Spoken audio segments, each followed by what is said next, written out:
the hell is foam rolling and why should you do it?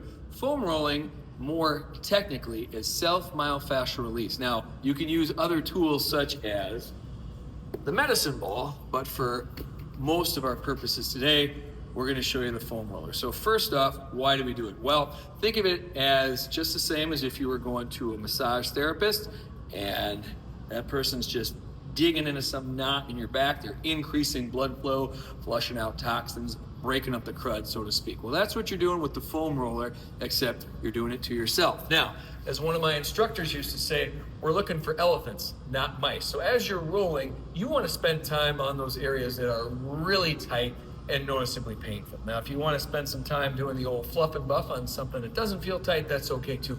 But again, you want to focus on those real problem areas. Now, typically when we're foam rolling, we'll start at the bottom of the body and work our way up. We're not going to hit everything today. We'll go through 2 or 3 muscle groups and also the basics. So there's 2 basic types of foam rolling. You can do the slow roll where you're going back and forth, nice and steady like this.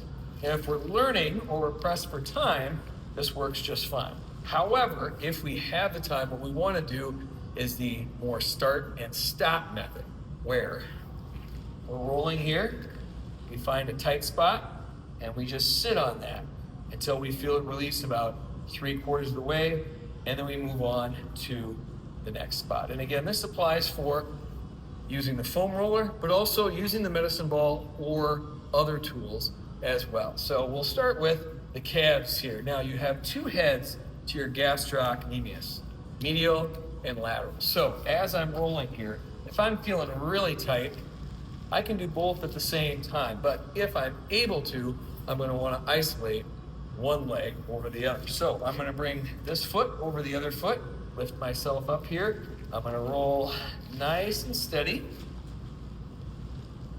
And again, for demonstration purposes, we'll use the slow roll method today. So I'm going to go up and down. I'm going to take care to not hammer on my knee. We would never want to roll right on a bone. We always want to make sure that we're hitting muscles. So I'm going up and down, but I'm also going to rotate in, hit that medial or inside head, rotate out.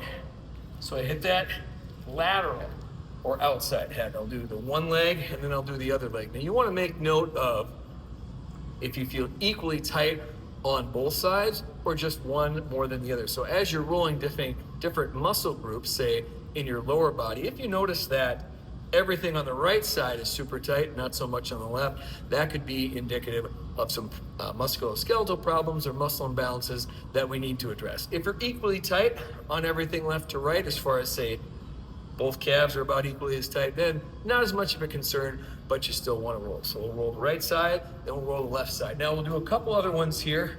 Quads, for example, are often pretty tight as well. Quads, a set of 4 muscles here in your front thighs. And again, we'll start on both legs. And if that's well tolerated, we're going to lift one leg up. And again, I can also rotate out a little bit and rotate in. So quads tend to be overactive and tight. So that's likely one where you're going to feel some tightness, a little bit of discomfort as you're rolling there. Now the last one for our purposes today is going to be the IT band. The IT band is a thin band of connective tissue that runs right along here. Now we're going to hit that, and we're also going to hit the more muscly part, which is your TFL or tensor fascia lata, which is right here. So I'm going to start on this side here.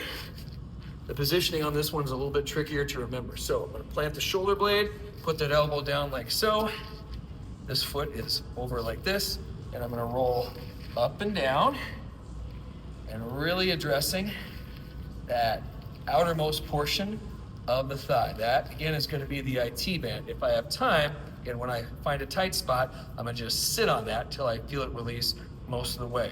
So here's going to be the IT band. Now when I'm on the upper third of my thigh, I'm going to rotate this way a little bit, and that's going to hit that TFL or tensor fascia lata, or that more muscly part.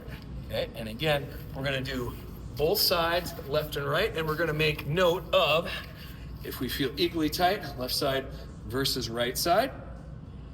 or if one is more of a problem than the other. Now, the IT band is very difficult to stretch, so this particular rolling activity is really good to do because it's about the only way we can effectively address tightness in that IT band. Now, if the IT band is really flared up and pissed off, that can lead to issues like runner's knee and other problems. So loosen this guy up is a really good thing to do. Now, when's the best time to foam roll? Best time is going to be before you start your workout, because again, we're breaking up the crud, increasing blood flow, and getting loose and so forth, and remodeling some of that tissue. It's also good to do some general warm-up exercises after that. So those are 3 good foam rolling activities to start with before you do any sort of resistance training in the lower body, or really good before you run as well. And if you want to do a little rolling at the end of your workout, well, that's just fine too. Now, if you need some help with your current fitness program, I want you to click the link in the comments or text below the video, fill out the form, and we'll be happy to help you get started on your new fitness destination. As always, please like, share, and subscribe, because that helps boost our reach and allows us to help more people. Thank you so much for watching, and we'll see you next time.